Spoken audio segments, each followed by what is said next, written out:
नमस्कार विद्यार्थी मित्रांनो, फ्युचर प्रो एज्युकेशन या यूट्यूब चॅनलमध्ये मी निनाद माने तुमचं स्वागत करतो.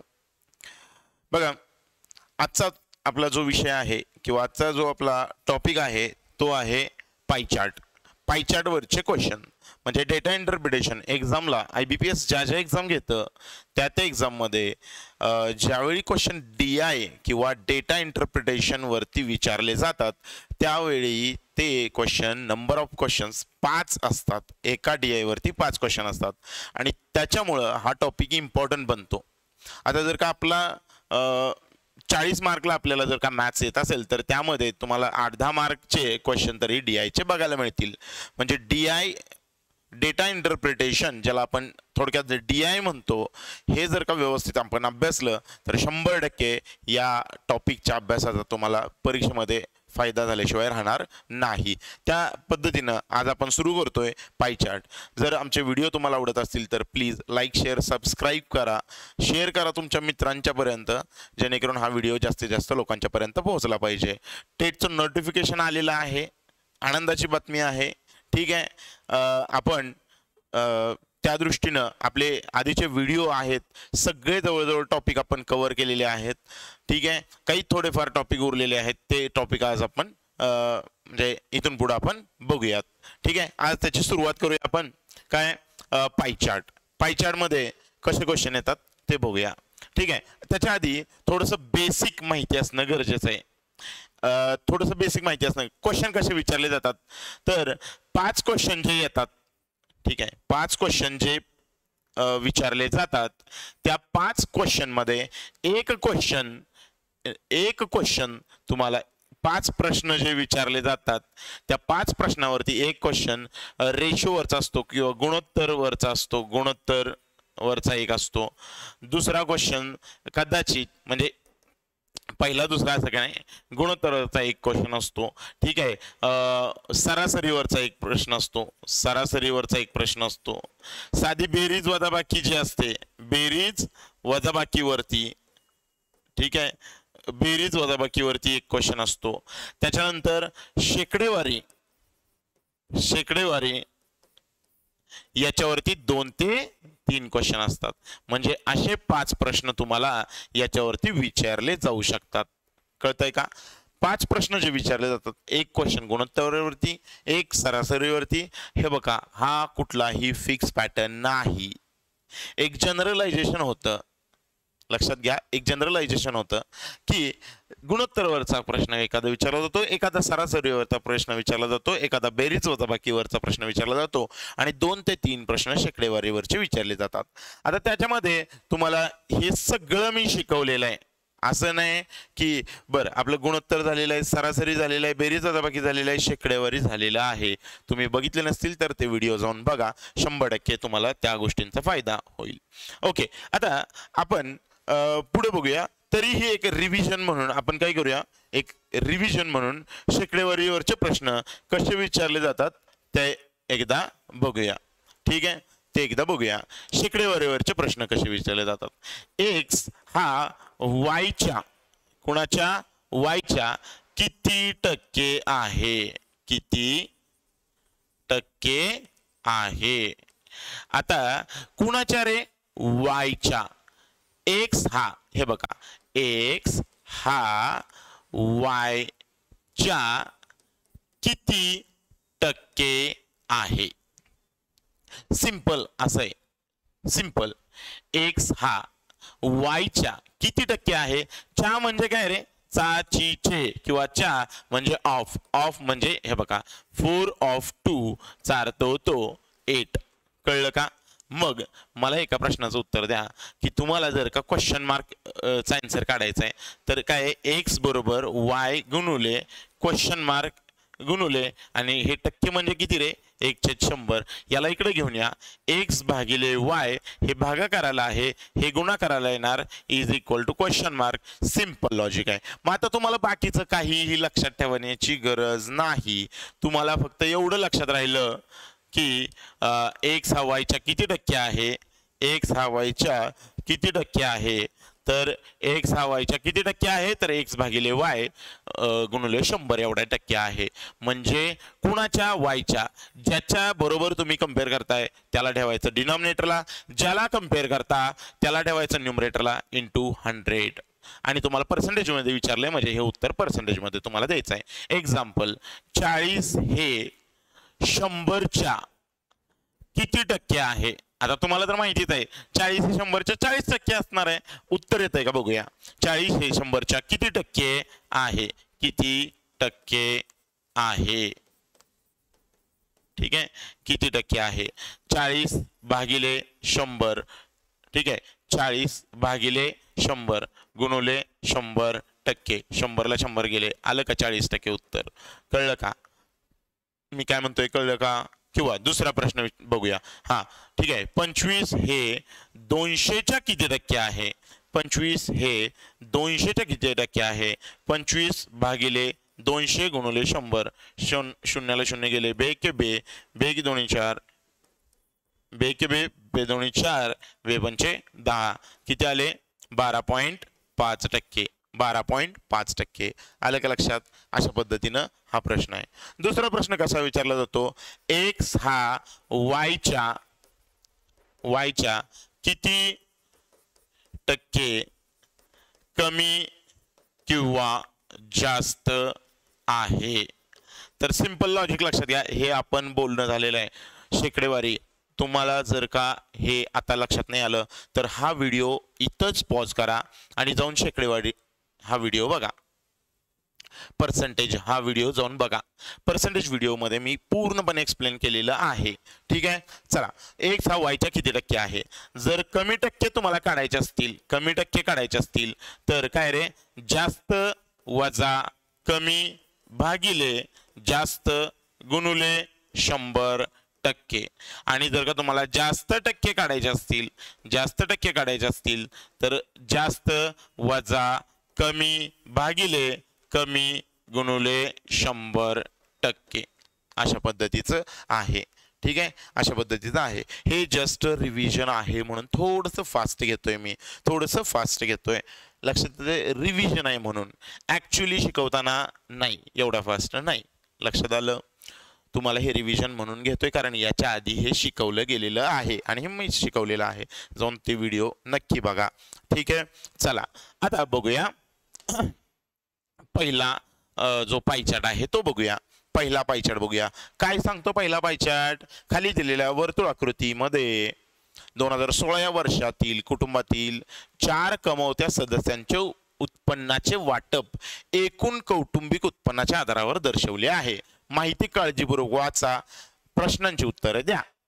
ठीक आहे, आता बघा ए बी सी आणि डी म्हणजे ए बी सी आणि डी यांच्या वार्षिक उत्पन्नाचं म्हणजे या वर्षातील कुटुंबातील 4 कमावत्या सदस्यांचे उत्पन्नाचे वाटप दिलेलं आहे. म्हणजे टोटल उत्पन्न 100% आहे.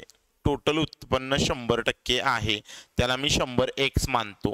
तर ए न किती कमावले, ए बघा, हे बघा डॉट डॉट डॉट वाला आहे म्हणजे हा 25, म्हणजे 25x ए कमावतो. 100x एकूण जे उत्पन्न आहे त्याच्या 25% ए कमावतो.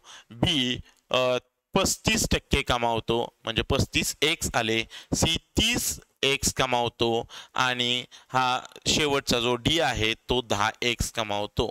लक्षात घ्या, तो काय करतो 10x कमावतो. आता तुम्हाला माहिती एवढीच दिलेली आहे. तुम्ही म्हणाल सर एवढ्या माहितीवरती कसं चालणार, तर उरलेली माहिती क्वेश्चन मध्ये असते. उरलेली माहिती कुठं असते, क्वेश्चन मध्ये असते. क्वेश्चन बघायचा, जायचं क्वेश्चन बघायचा, त्याच्यात तुम्हाला माहिती दिलेली असते. ती माहिती तुम्ही जाऊन बघायची. ठीक आहे, आता बघा चला आपण आता क्वेश्चन बघूया. पहिला क्वेश्चन बघा. जर ए आणि सी अनुक्रमे त्यांच्या उत्पन्नाच्या 80% आणि 60% खर्च करतात आणि दोघांची एकूण बेरीज एकूण बचत 40,800 आहे तर सी चे उत्पन्न किती असेल. हे बघा, हा जो पाय चार्ट आहे हे बघा, हे कमावलेले आहेत, हे कमावलेले आहेत. ठीक आहे, कमावते सदस्यांचे उत्पन्न, हे उत्पन्न आहे. हे काय आहे रे, उत्पन्न आहे लक्षात घ्या, याच्यामधनं खर्च होणार, हे याच्यामधून काय राहणार आहे, खर्च होणार, उत्पन्नातनं खर्च होऊन काय राहणार, बचत राहणार, उत्पन्नातनं खर्च होऊन काय राहणार, बचत राहणार।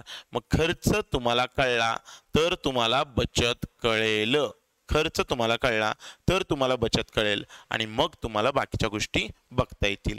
ठीक आहे, मग आता मी हे काय करतो, इथं पेस्ट करतो, मला काय दिलेलं आहे, ठीक आहे, मला खर्च म्हणजे इथं हे उत्पन्न दिलेलं आहे, हे उत्पन्न माहिती आहे मला। ठीक आहे, आता बघा ए आणि सी अनुक्रमे त्यांच्या उत्पन्नाच्या 80% आणि 60% खर्च करतात। ए आणि बी त्यांच्या उत्पन्नाच्या 80% आणि 60% खर्च करतात। आता मला सांगा, हा खर्च आपण बघूया। ठीक आहे, ए त्याच्या उत्पन्नाच्या 80% खर्च करतो। आता 25x चे 80%, 80% म्हणजे लक्षात घ्या 4/5, 4/5। ठीक आहे, 5 एके 5, 5 5 25, किंवा जाऊ द्या तुम्ही डायरेक्ट जरी नाही काढलं 80/100 असं जरी केलं तरी चालेल। 20 चोक 80, 20 5 100, 5 एके 5, 5 5 25, म्हणजे किती खर्च आले रे, खर्च झाले 20x। म्हणजे बचत किती केली असेल रे, बचत किती केली असेल, तर बचत केलेली असेल 5x, ए न बचत केलेली असेल 5x, आणि बी सी हा त्याच्या उत्पन्नाच्या 60% खर्च करतो। मग सी जो आहे त्याच्या उत्पन्नाच्या म्हणजे या 30x च्या 60% खर्च करतो। 60% म्हणजे किती आलं, 0 0 0 0 साहित्रिक 18x खर्च करतो। किती खर्च करतो, 18x खर्च करतो, म्हणजे तो 12x एवढे पैसे वाचवतो, एवढे पैसे वाचवतो। कळलं का? मग आणि दोघांची एकूण बचत तुम्हाला सांगितलेली आहे 40,800। तुम्हाला एकूण बचत म्हणजे ही बचत किती आहे 5x, ही आहे 12x, म्हणजे किती 5x अधिक 12x बरोबर 17x, हे दिलेले आहेत 40,800। तर सी चं उत्पन्न काढायचं आहे, म्हणजे तुम्हाला कशाची व्हॅल्यू काढायची रे, सी ची व्हॅल्यू म्हणजे 30x ची व्हॅल्यू काढायची आहे। मग x ची व्हॅल्यू काढा, चला 40,800 भागिले 17, x बरोबर 17 दोन्ही 34, उरले 6, 17 चौक 68, 2400, आणि तुम्हाला विचारले 30x ची व्हॅल्यू, सी चं उत्पन्न काढायचं आहे। 30x ची व्हॅल्यू म्हणजे 30 गुणिले 2400, 24 त्रिक 72, 1 2 3 0, किती आले रे 72,000 पहिला। कळलंय का बघा, क्लिअर आहे का? ठीक आहे, मला कशाची व्हॅल्यू दिली रे, बचत, दोघांची एकत्रित बचत दिलेली आहे 17x। 17x ची व्हॅल्यू 40,800 दिलेली आहे। मी x ची व्हॅल्यू काढली, x ची व्हॅल्यू मला 2400 भेटली, त्याच्यावरनं मी c ची व्हॅल्यू काढली 30x बरोबर 24 त्रिक 72, 72,000। लक्षात घ्या, हा टाइम गेम आहे, सगळा टाइमचा गेम आहे। सोपी सोपी एक्झाम्पल्स तुम्हाला वेळेत सुटली पाहिजेत, जास्त अवघड एक्झाम्पल्स सोडवू पण नका, वेळ कमी उरलेला आहे, एक्झाम्पल अवघड सोडवू नका, तुमचा कॉन्फिडन्स 100% डाऊन होईल। कुणी काहीही सांगेल, ठीक आहे, कुणी काहीही सांगेल, ठीक आहे, तुम्हाला सिंपल लॉजिक माहिती आहे, अवघड तुम्ही इथं कितीही प्रॅक्टिस केलं तर पेपरला जाऊन तुम्ही सोडवणार नाही, पेपरला तुम्ही तेच क्वेश्चन सोडवणार जे की सोपे आहेत। त्यामुळे सिंपल सॉर्टेड स्ट्रॅटेजी बनवा, सिंपल क्वेश्चन सोडवायचे आहेत, ठीक आहे, अवघड क्वेश्चनच्या नादी लागायचं नाही, तर स्कोर वाढेल, अन्यथा स्कोर वाढणार नाही, आणि हा चान्स नंतर परत कधी येईल सांगता येणार नाही। 2022 नंतर आता 2025 आलेला आहे, लक्षात घ्या, 3 वर्ष हा चान्स नव्हता, आता पुढं किती, आणि हे बघा चान्स वारंवार जरी आला तरी इथून पुढे वॅकन्सीजवर परिणाम होत राहणार आहे। त्यामुळे आपली तयारी ही 100% चांगलीच पाहिजे, हे लक्षात असू द्या फक्त। ठीक आहे, चला पुढं, जर बी आणि डी यांचे उत्पन्न, ओके पुढं बघूया, बी आणि डी यांचे उत्पन्न, एक मिनिट जरा व्यवस्थित करू द्या, बी आणि डी यांचे उत्पन्न 2017 मध्ये अनुक्रमे मागील वर्षीच्या तुलनेत 20% आणि 40% ने वाढले, तर 2016 मधील, आता इथं एक मिनिट, तुम्हाला काय म्हटलंय रे, हे हे काय म्हटलंय, कधीचं आहे हे उत्पन्न, 2016चं उत्पन्न आहे. हे कधीचं उत्पन्न आहे, 2016चं उत्पन्न आहे. लक्षात आलं का? त्यामुळे प्रश्न 2017च्या बी आणि डी यांचं उत्पन्न 2017 मध्ये अनुक्रमे मागील वर्षीच्या तुलनेत 20% आणि 40%, म्हणजे हे 2016चं उत्पन्न आहे. लक्षात घ्या, हे आहे 2016चे उत्पन्न. ओके, हा 2016चे उत्पन्न 20% आणि 40%ने वाढले, तर 2016 मधील बी आणि डी यांच्या एकत्रित उत्पन्नाचे 2017 मधील एकूण उत्पन्नाशी गुणोत्तर काय असेल? ओके, हे बघा सिंपल लॉजिक आहे, तुम्ही जास्त हे करू नका. इथं सिंपल ठेवा जरा. बीचं उत्पन्न किती आहे? 35 आहे. ते उत्पन्न वाढलं तर 35x मध्ये कितीची वाढ झाली? 20%ची वाढ झाली. 20%ची वाढ याचा अर्थ होतो 120 भागिले 100. जुनं उत्पन्न हे जुने आणि हे काय रे? नवीन. जुने जे 100 आहे त्याच्यामध्ये 20ची वाढ झाली तर ते नवीन किती होईल? 120. तर हे 120 भागिले 100, हे 120 भागिले 100. ठीक आहे, हे आले 6, हे आले 5, 5 7 35, 7 6 42, हे 42x आलं. कळलं का? हे आलं 42x. Simple sorted. ओके, चला पुढे बघा. पुढे काय म्हटलंय? डीचं उत्पन्न 40%ने वाढलं. आता डीचं उत्पन्न 40%ने वाढलं. इथं वाढ करा 40%ची. पुन्हा एकदा मी म्हणतो 40%ने वाढणं म्हणजे 140 भागिले 100. हे जुने, हे नवीन, हे नवीन. ठीक आहे, 40%ने वाढलं म्हणजे 140 भागिले 100. शून्याला शून्य गेले, शून्याला शून्य, 14x. बरोबर. मग तुम्हाला प्रश्न विचारलाय 2016चं एकत्रित उत्पन्न या दोघांचं बी आणि डीचं किती आहे? 35x अधिक 10x भागिले 2017 मधील एकूण उत्पन्न 42x अधिक 14x. ठीक आहे, किती आलं बघा बरं? हे आलं 35 आणि 10 45x, आणि हे आलं 42 आणि 4 46 आणि 10 56x, म्हणजे 45. x ला x गेले, 45 56 उत्तर आलं. 45 56. अरे 45 3 भाग जातोय? नाही जात आहे. 45 56. एक मिनिट, हे बरोबर आहे. 14 बरोबर आहे. 7 6 42 बरोबर आहे. हा, 2016 मधील एकूण उत्पन्न बी आणि डी च्या एकत्रित उत्पन्नाचे 2017 मधील एकूण उत्पन्नाशी गुणोत्तर काय असेल? 2016 मधील 45x आहे. अरे 45 56 आहे की ऑप्शन? आहे की? अरे काय, ठीक आहे, सॉरी. मी हे 45 53 बघितलं आणि वर बघितलंच नाही. Okay, done. 45 56 आहे की आन्सर. असं पण होऊ शकतं पेपरला. ओके, चला असू द्या. ऑप्शन नीट बघायचे. ठीक आहे, बघा 45 56 आलं उत्तर याचं. आलं का लक्षात? चला पुढे बघूया. पुढे बघूया. जर बघा, जर ए आणि बी यांचा खर्च सारखाच असेल, ए आणि बी यांचा खर्च सारखाच असेल आणि ए आणि बी यांच्यातील बचतीतील फरक डी च्या उत्पन्नाच्या किती टक्के आहे? तर ए आणि बी यांच्यातील बचतीतील फरक डी च्या उत्पन्नाच्या किती टक्के आहे? आता ए आणि बी चा खर्च सारखाच आहे. ए आणि बी यांचा खर्च सारखाच आहे. लक्षात घ्या, ए चा पण खर्च तेवढाच आहे आणि कोणाचा खर्च? बी चा पण खर्च तेवढाच आहे. तर ए आणि बी यांच्या बचतीतील फरक, बचतीमध्ये जो फरक आहे, मला एका प्रश्नाचं उत्तर द्या. ठीक आहे, मी 100 रुपये कमावले आणि 20 रुपये खर्च केले, तर 80 रुपये शिल्लक राहिले. दुसऱ्यानं 200 रुपये कमावले आणि 20 रुपये खर्च केले, तर 180 रुपये शिल्लक राहिले. मग माझ्या आणि त्यांच्या बचतीतला जो फरक आहे तो किती आहे? 100. याचा अर्थ जर का एक गोष्ट इथं नेहमी लक्षात ठेवा, जर का माझा खर्च सेम असेल तर बचतीतील फरक हा उत्पन्नातील फरकच असेल. सिंपल लॉजिक आहे. म्हणजे या दोन्हीमध्ये कितीचा फरक आहे? 10x चा फरक आहे. 10x चा फरक आहे. हा जो फरक डीच्या उत्पन्नाचे किती टक्के आहे, डीच्या उत्पन्नाचे किती टक्के आहे, डीच्या उत्पन्नाचे किती टक्के आहे, याला खाली घ्या इंटू किती रे 100%. 10x ला 10x गेले, उत्तर आलं 100%, उत्तर आलं 100%. Simple sorted.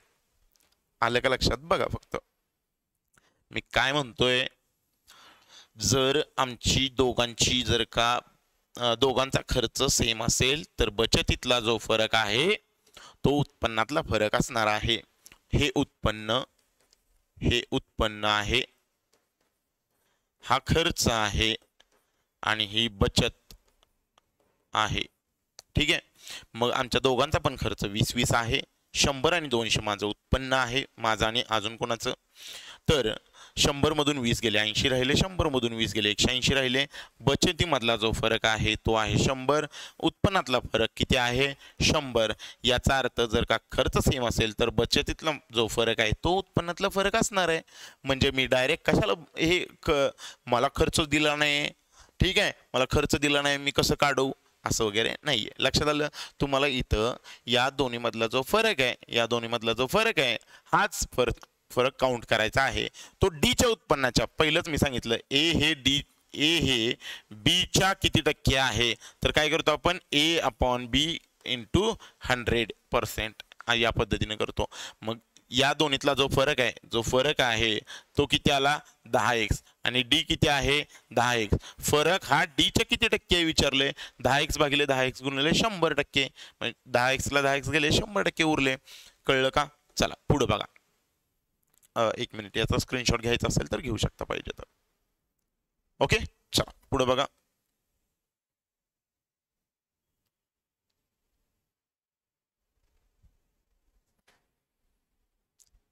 चला, जर ए आणि डी यांच्या 2016 मधील उत्पन्नातील फरक 2016 मधील उत्पन्नातील फरक 30,000 रुपये आहे. उत्पन्नातला फरक ए आणि डीच्या उत्पन्नातला फरक 30,000 रुपये आहे आणि बी आणि सी यांचे 2017चे उत्पन्न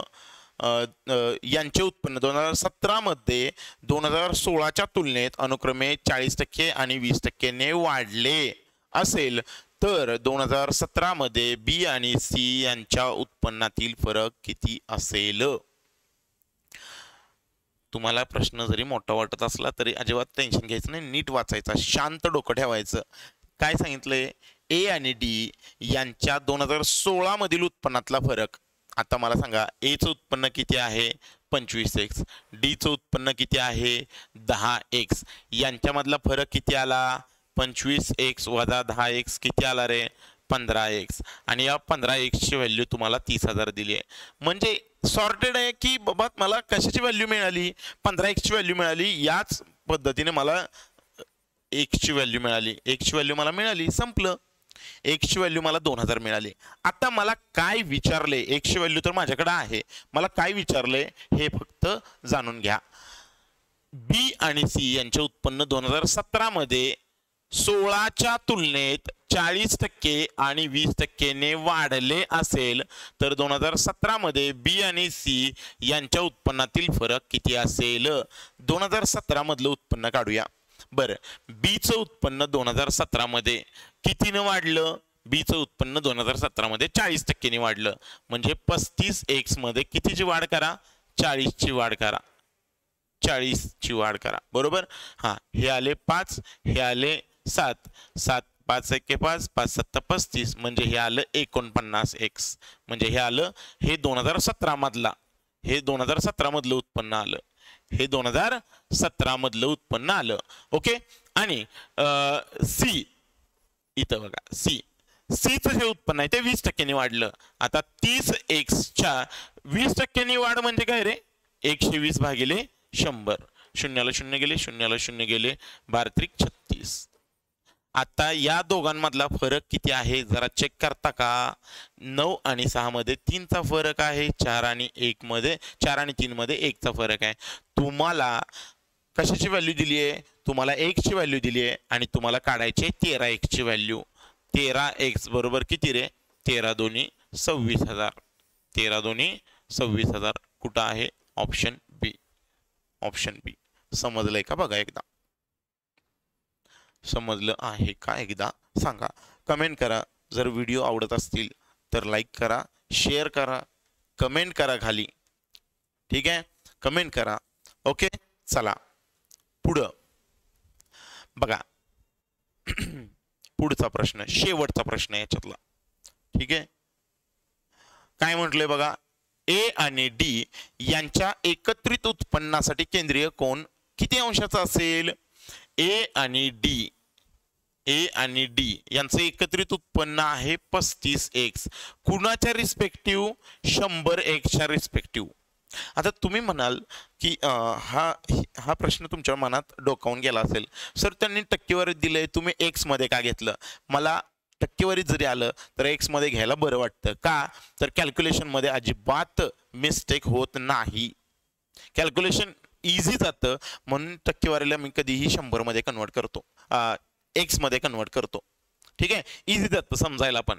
ठीक आहे, हा 35x हे 100xच्या किती, हे जर का मी असं बघितलं तर 35x भागिले 100 आणि तुम्हाला काढायचं केंद्रीय कोन, तर त्याला 360 ने गुणा, का? हे बघा सिंपल आहे, 100% म्हणजे 360 डिग्री. तुम्हाला नाही ना हे समजलं, हे समजून घ्या. 100% म्हणजे 360 डिग्री, 35% म्हणजे किती डिग्री? करा तिरकस गुणाकार, तुम्हाला हेच उत्तर मिळून जाईल. ठीक आहे, चला मग आता काय करूया, शून्याला शून्य कट करतो, 5 दोन्ही 10, 5 7 35, बे के बे, बे के बे, 8 16, 18 7 126 डिग्री, 126 डिग्री. आलंय का लक्षात? बघा, क्लिअर आहे का? ओके,